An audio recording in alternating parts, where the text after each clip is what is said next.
কোনো রাজনৈতিক দলের নেতা সদস্য কাউকে আমি আঘাত করতে চাইছি না। আমি আমার চিন্তাটা শুধু ওনাদের সামনে তুলে ধরতে চাইছি যে আসুন আমরা দেশের মানুষের শিক্ষা, দেশের মানুষের স্বাস্থ্য, দেশের নারীদের অধিকার, এম্পাওয়ারমেন্ট, কর্মসংস্থান, পরিবেশ সব কিছু মিলিয়ে এই যে বিষয়গুলো যেটি একটি সাধারণ মানুষের জন্য প্রযোজ্য, আমরা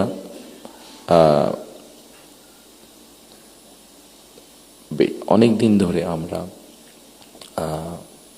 শব্দটা কি আমাদের রিফর্ম, শব্দটা মনে করতে পারি, সংস্কার, রিফর্ম, যেই বিষয়গুলি নিয়ে আমরা আলোচনা করেছি, আপনারা যদি একটু খেয়াল করে দেখেন এই রিফর্মের মধ্যে আমার কাছে মনে হয়েছে যে 3টি পার্ট আছে। একটি হচ্ছে সাংবিধানিক পার্ট, একটি হচ্ছে আইনগত পার্ট, এবং আরেকটি হচ্ছে মানুষের প্রতিদিনের জীবনযাত্রা, নিরাপত্তা, তাদের সিকিউরিটি সব কিছু নিয়ে একটি পার্ট আছে।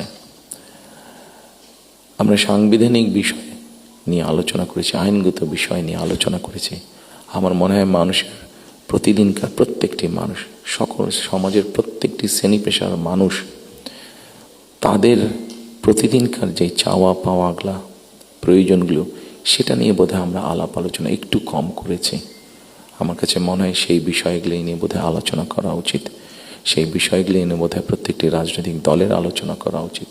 আমরা শুধু রাজনৈতিক বিষয় নিয়ে সেমিনার করছি, সিম্পোজিয়াম করছি, আলোচনা করছি, তর্ক বিতর্ক করছি, অবশ্যই ওগুলো প্রয়োজন আছে, কিন্তু অ্যাট দ্য সেম টাইম আমরা যদি মানুষের প্রতিদিনকার তার চিকিৎসা ব্যবস্থা কী হবে, তার কর্মসংস্থান কী হবে, তার পরিবারের সন্তানদের শিক্ষা ব্যবস্থা কী হবে, তার রাস্তায় বের হলে নিরাপদে সে ফিরে আসতে পারবে কিনা, এইরকম বিষয় যেগুলো আছে, এই বিষয়গুলো নিয়েও বোধহয় আমাদের আলোচনা আরও একটু বেশি হওয়া উচিত। এই বিষয়গুলো নিয়ে বোধহয় আমাদের প্ল্যান প্রোগ্রাম আরও একটু বেশি হওয়া উচিত। এই পলিসিগুলো নিয়ে বোধহয় আমাদের চিন্তা ভাবনা আরও একটু বেশি হওয়া উচিত। সম্মানিত উপস্থিতিবৃন্দ, সামনে নির্বাচন। আমি একটি রাজনৈতিক দলের সদস্য। স্বাভাবিকভাবেই আমরা 22 তারিখ থেকে আমাদের সকল রকম পরিকল্পনা নিয়ে জনগণের সামনে যাব। আপনারা যারা আজকে কষ্ট করে আমাদের আমন্ত্রণে এখানে এসেছেন, আবারও আপনাদেরকে আমি আমার এবং আমার দলের পক্ষ থেকে আন্তরিক ধন্যবাদ জানাতে চাই। একই সাথে আমরা ইনশাল্লাহ দেশের মানুষের সমর্থন নিয়ে সরকার গঠনে সক্ষম হলে যাতে আপনাদের কাছ থেকে এমন ধরনের আলোচনা, সমালোচনা আমরা পাই যেটা আমাদেরকে সাহায্য করবে দেশকে সামনে এগিয়ে নিয়ে যেতে।